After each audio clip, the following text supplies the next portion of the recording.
Agora aqui falando um pouco sobre estratégia de bloqueio. Eu criei aqui, na verdade, duas situações. Vamos lá, situação 1 e situação 2. O que difere uma da outra é justamente a posição do levantador adversário, onde ele está e como você vai se portar com relação a ele, tá? Então, aqui na situação 1, isso aqui é uma quadra hipotética que eu criei, tá?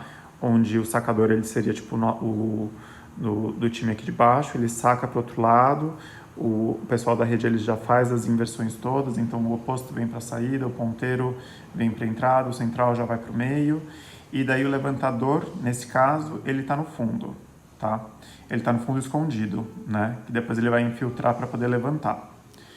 Já nessa segunda situação, o que acontece? O ponteiro já está aqui, o central está aqui e o levantador está aqui. O levantador ele já está na rede, então ele não precisa infiltrar. Provavelmente o oposto ele já está aqui também escondido, mas ele está no fundo da quadra, tá? Qual que é a diferença disso tudo, tá?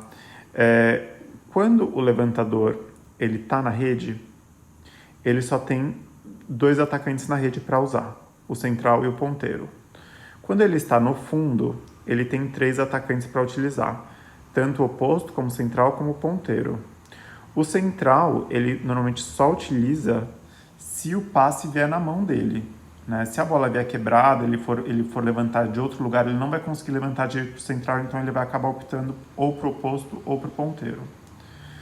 Tá? Qual que é a estratégia disso tudo? Se o levantador está no fundo, nós aqui, né, os centrais, a gente não tem muito o que fazer, assim, a não ser, claro, tentar ler a forma com que o levantador ele vai levantar a bola quando... Primeiro, na verdade, enxergar o passe, né?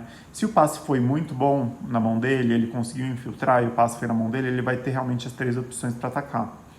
E daí talvez você tenha que ir um pouco na sorte, um pouco tentar ler a leitura corporal dele, né?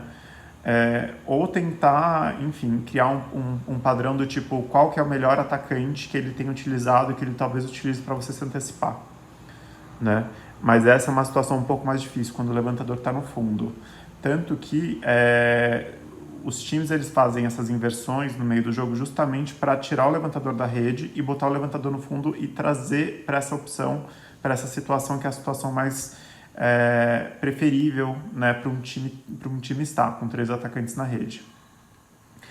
Mas existem formas de você otimizar um pouco a leitura de uma forma muito mais satisfatória, a leitura do bloqueio em quadra. Quando o levantador está na rede já, o outro time ele fica muito mais vulnerável. Por quê? Se o jogador ele dá um saque, né, o levantador ele corre para a rede para levantar. Ele vai ter, na verdade, o central para atacar e o ponteiro para atacar. Pode ser que ele ataque também o oposto na pipe, mas isso já é um pouco mais difícil no nosso nível de vôlei. Então, o que o Lucas fala e o que os jogadores eles costumam fazer? Quando o jogador ele saca o central aqui, ele precisa observar o passe. Se o passe foi um passe ruim, o que vai acontecer? O levantador ele vai pegar esse passe ruim e quais são as opções que ele teria de rede? O central ou o ponteiro. Só que se o passe é ruim, o levantador ele meio que fica à mercê do ponteiro.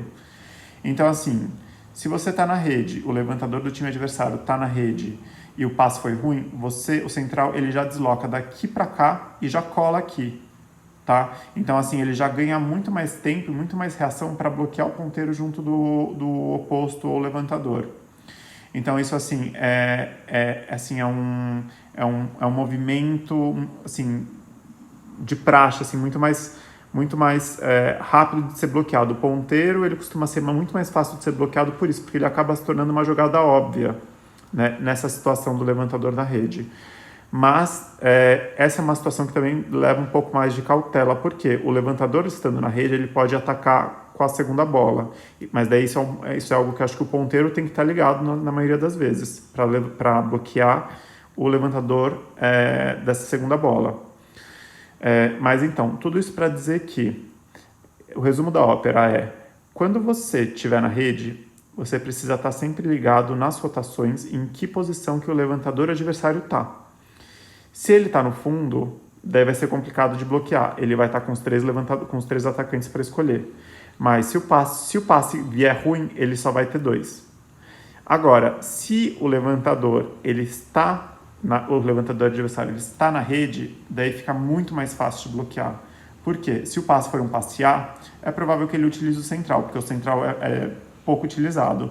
Agora, se o passe for ruim, ele vai atacar com ponteiro, quase que assim 80% das vezes. Então daí você já se antecipa e já bloqueia o ponteiro. Então essa é, na verdade, tipo, a chave para você ter um bom bloqueio. E assim, eu tô tentando, né, como eu falei para você, eu ainda não sou nenhum expert, longe disso, eu acho que nem sou melhor do que ninguém lá, pelo contrário. Mas eu tô tentando, nos exercícios, nas atividades, meio que começar a olhar para esses pontos, né?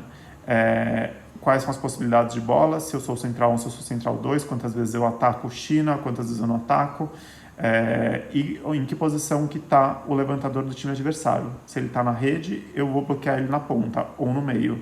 Se ele está no fundo, eu vou ter que estar um pouco mais ligado para poder fazer o bloqueio dos três adversários. Tá bom? Espero tê-lo ajudado.